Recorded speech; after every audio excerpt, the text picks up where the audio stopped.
Planning Commission for May 5th is called to order. Could we have the roll call, please? Member Peterson, absent.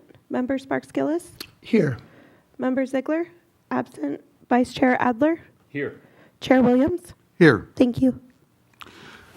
Stand for the pledge. Follow me. I pledge allegiance to the flag of the United States of America and to the republic for which it stands, one nation under God, indivisible, with liberty and justice for all.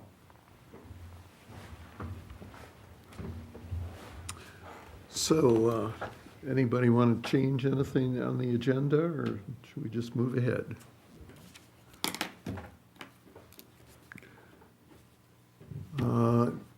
Do we have any public comment? Do just a motion and a vote for approving the order of the agenda, please. Okay. Could we get I get a motion to approve the order of the agenda? I'll make a motion to approve the order of the agenda. And I'll second it. Moved and seconded. All in favor? Aye. Aye. Passes 3-0.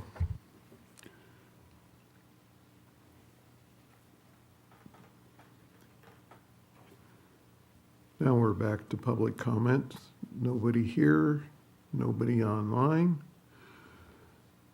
We'll go to the consent items. Anybody want to pull any of them or have questions? Or if not, can I get a motion to approve? I'll make a motion to approve. I'll second. Moved and seconded. All in favor? Aye. Aye. Passes 3-0. Any ex parte communications you'd like to discuss? None here. No. No public hearings. That moves us to item 6A, the discussion items. Could we have staff report, please? Yes, thank you, Chair. So this evening is going to be a brief discussion regarding our fire severity zone presentation. For those that don't know, on March 10th, the CAL FIRE had released fire severity mapping for our area along the Central Coast, particularly Santa Barbara County, as well as the city of Solvang. So in talking and discussions with the city manager, we felt it was prudent to have a public presentation to this of specifically the fire severity maps. We did advertise this on social media, released a video about a week and a half ago. And so, again, this is an opportunity for the public to hear what exactly these are. So what is a fire severity zone? It basically evaluates hazards, not necessarily risks. So for those that don't know, the Federal Emergency Management Agency, or FEMA, produces a flood map, or what's called a FIRM map, flood insurance rate map. And they produce that, and they update it every couple years. And then especially after major flood events, they go ahead and recalibrate what should be in and what's not in. So our latest FEMA flood map was updated not too recently, actually about 6 months ago. So the maps, what they do not take into account is recent wildfires, fuel reduction efforts that are taken by not only local agencies but the federal government, as well as private property owners. Home hardening. So what that means is basically you as a homeowner are a little bit more proactive to hardening your home for potential wildfires. That includes improvements of your property, the type of building materials, etc. And finally, lastly, defensible space, as we do have properties that are, out there in terms of acreage. Having defensible space is always the number one priority, and you're asked to have that. So again, these fire maps don't take that into consideration. So as a part of the safety element, and more so anything else, the 2016 Local Hazard Mitigation Plan, the city did adopt a fire hazard map back in 2016. The areas labeled in orange are considered high. The areas labeled in yellow are considered moderate, and the areas labeled in red are very high. If you notice, the city, nowhere in the city is it mapped very high. So previous to legislation that passed, known as SB 63, we would have to adopt a very high. We would have to adopt as a part of our municipal code, the fire map, but since we didn't have anything as very high, no map adoption exists. So again, this is part of our local hazard mitigation plan, just to let residents know what is the potential severity of potential fire danger. As stated earlier, SB 63, which passed a couple years ago, or about a year or two ago, requires all municipalities to adopt a fire severity map regardless of whether it's in the very high or high zones. So these maps are based on the following: a probability of an area to burn, expected fire into extreme fuel and weather conditions, fire history, terrain, proximity to wildland, and potential ember patterns. So all this was data gathered by both CAL FIRE and the Department of Forestry to put these maps together. So there is quite a significant change to our proposed map compared to what was mapped in 2016. The areas in gray are considered non-hazard zones. However, again, we live out next to areas of what's considered WUI or wild urban interland face. So even though they're mapped gray, there is always a consideration for fire hazards. The areas that are mapped in yellow are considered areas of moderate hazard. The ones in orange are considered high. And then again, the ones in red are considered very high. So this is the first time that we have a mapping of very high. It's actually our sort of southern tip near the Alisal Ranch. And again, having that interface up into the hills. So again, that CAL FIRE has identified these areas and these properties as very high. So if you're a property owner within these potential new zones, here are some of the considerations that the state and CAL FIRE as a part of the next steps are considering. So the first one is if you're moderate, you're designated as such. It's understanding that you need to take precaution as a property owner or as a resident if you're in the yellow zone. If you're in the orange zone, it's high.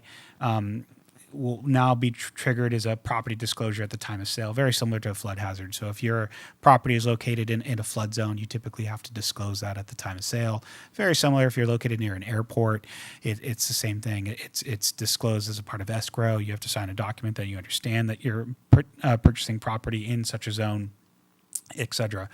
The other big step is whether you propose new construction. So new construction needs to adhere to the 2025 California Building Code standards. We have yet to adopt those standards. The California Commission of Building Standards will be releasing the new 2025 California Building Code in July of this year. So we will be going through those motions to adopt that standard along with a couple local regulations in fall of this year. But most particularly, would have to adhere to what's called Chapter 7A. And so that's a wildland interface chapter. Again, it involves more home hardening, additional building materials, et cetera, to not necessarily prevent the spread of wildfire, but also just more to prevent homes from burning quickly. So again, it's to harden that home, and so new construction would have to adhere to those standards. If you're located in the red zone, properties have to do both the areas, all the requirements of the high properties, and then there's one final requirement, and that's a mandatory creation of defensible space. So as previous to this, you are recommended to have defensible space. There are some municipalities out there in the state of California, particularly those areas that have been recently hit with wildfires. A great example is Butte County. They went ahead and adopted standards for fuel modifications in defensible space. And so you will now be required to provide that defensible space. So we would have to work in concert with our partners in fire, which is Santa Barbara County Fire Department, to amend our municipal code to ensure that that defensible space is created. So there are sort of these next steps. And again, this is a presentation. This isn't just Solvang that's doing this. This is all of Santa Barbara County. CAL FIRE actually rolled this out in steps. So Northern California, the Bay Area, Sacramento, et cetera, they have already gotten their maps about a month and a half ahead of ours. The Southern California portion region is actually coming up next. The state had elected to delay that release due to the wildfires in Los Angeles and the Pacific Palisades. But we are we are required by California Government Code Section 51-179 to adopt these maps no later than July 8th. We are proposing from city staff level to adopt these maps at the city council meeting on May 27th. It will be a part of the building code section, which is Title 8, or excuse me, Title 9. Wait, Title 10. Sorry, I'm getting my titles confused. And then city staff will need to follow up with corresponding municipal code changes. So the first one is adopting our new California building code, and as stated, that'll be in fall. And then we will be looking at modifying our landscaping standards and potentially codifying a defensible space section, again, providing that teeth necessary to ensure that our properties are protected and hardened from wildfire. So with that, I'm going to close my presentation and open up to questions from the commission.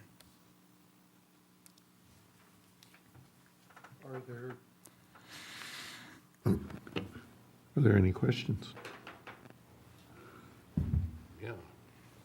I've been reading about it, so I mean, my questions have been answered. I believe it all sounds very straightforward.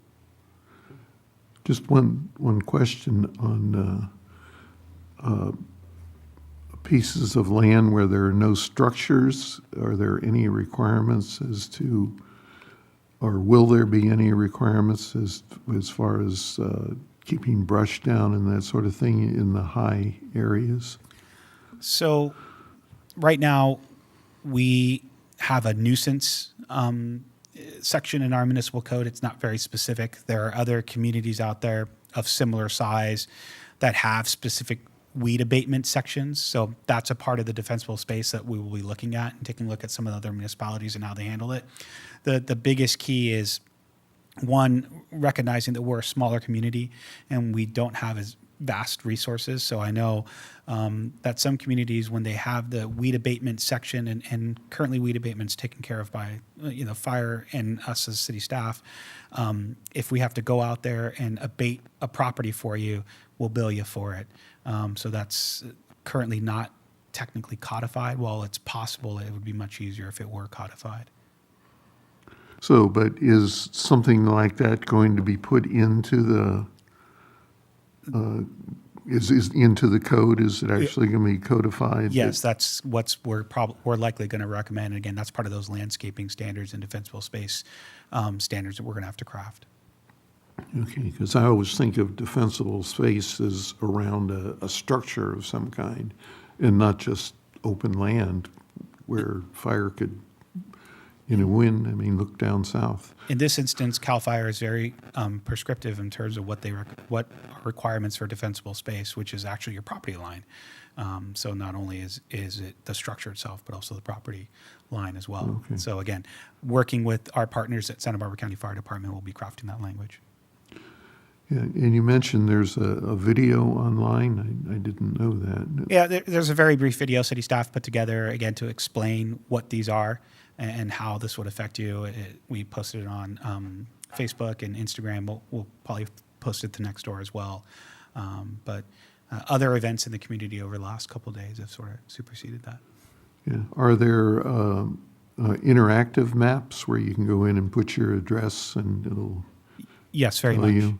On our city website, under fire maps, we have an interactive map that you can just punch your address in and it'll take you to it'll show exactly where you're located in the world in terms of the fire map. Oh, good. That's... And I had one other Said- question, which just in terms of, this may be out of the purview of what we're talking about this evening, but given that the recent fires that we saw in Palisades and Altadena, when you look at the severity map here and see the vast majority of the village and a number of quite a large area of the city essentially not mapped as moderate, high, or very high, I'm just curious what approach the city might take to increase our efforts to be proactive, to keep that area under some form of area of alert, or again, any additional hardening measures that we might be able to take in town, even though that's not technically marked on this map. I mean, the city council could direct city staff to craft, language to codify additional measures. One thing to remember with new structures, particularly those that are within the village, new structures require fire sprinklers and other more elaborate construction methodologies. Obviously, if you're Chapter 7A, essentially double down on that.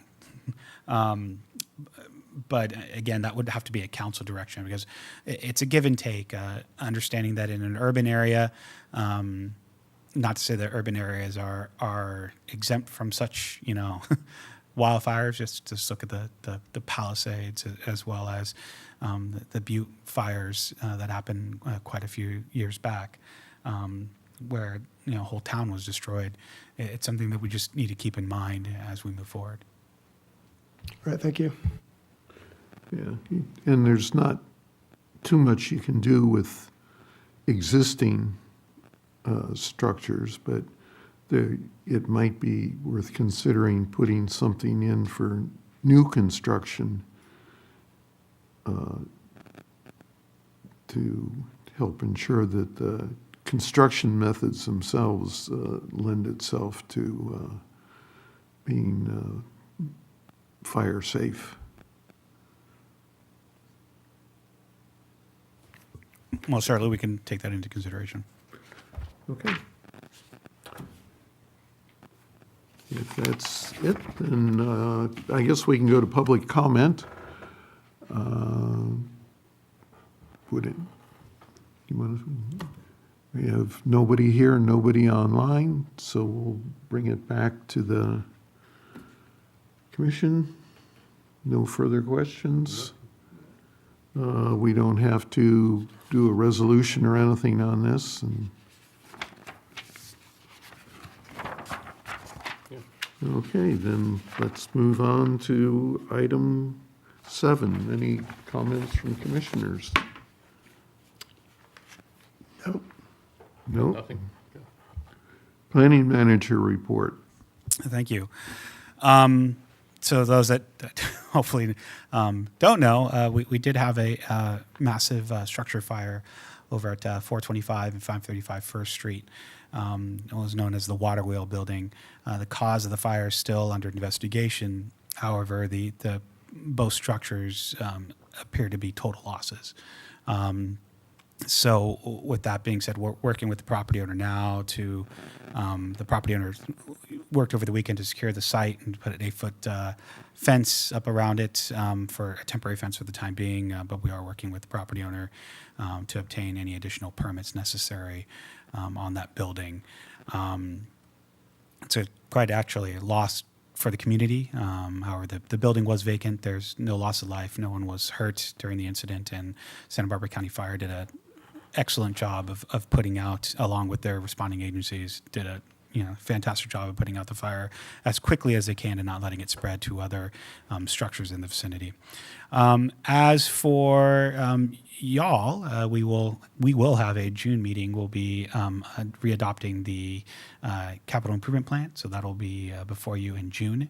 And we're hoping to bring a general plan amendment in June as well for the safety element. We're hoping to align our safety element with our local hazard mitigation plan to ensure that if there is an emergency, that we do receive the federal funds for it.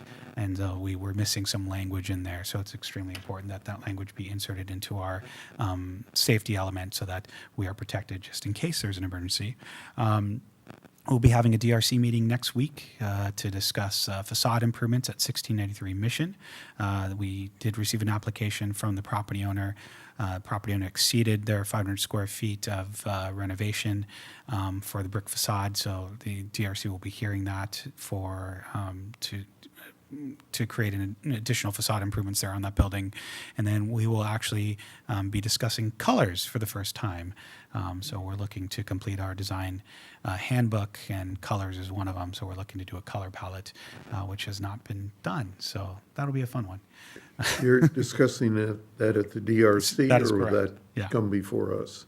Yeah, so we'll start with the DRC first, and then we'll come back to y'all, and then we'll go back to the DRC as we do our handbook in sections. So you'll get a bite of the apple. So we'll look forward to those discussions with both the DRC and the Planning Commission. And then with that, that'll wrap up my report. Okay, well, thank you very much. Thanks to everybody who showed up. Meeting's adjourned at 6:23.